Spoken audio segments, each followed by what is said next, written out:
অনুমোদিত যৌথ বিবৃতিটি আমি পাঠ করে শোনাচ্ছি।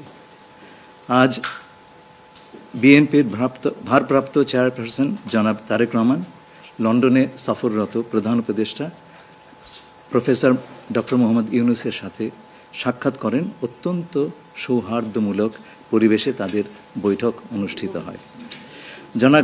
জনাব তারেক রহমান প্রধান উপদেষ্টার কাছে আগামী বছরের রমজানের আগে নির্বাচন আয়োজনের প্রস্তাব করেন।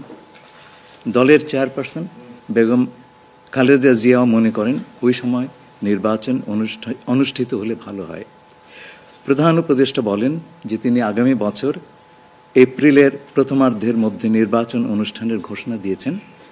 সকল প্রস্তুতি সম্পন্ন করা গেলে 2026 সালের রমজান শুরু হওয়ার আগের সপ্তাহেও নির্বাচন আয়োজন করা যেতে পারে। সেক্ষেত্রে সেই সময়ের মধ্যে সংস্কার ও বিচারের বিষয়ে পর্যাপ্ত অগ্রগতি অর্জন করা প্রয়োজন হবে। জনাব তারেক রহমান প্রধান উপদেষ্টার এই অবস্থানকে স্বাগত জানান এবং দলের পক্ষ থেকে তাকে ধন্যবাদ জ্ঞাপন করেন। প্রধান উপদেষ্টাও জনাব তারেক রহমানকে ফলপ্রসূ আলোচনার জন্য ধন্যবাদ জানান।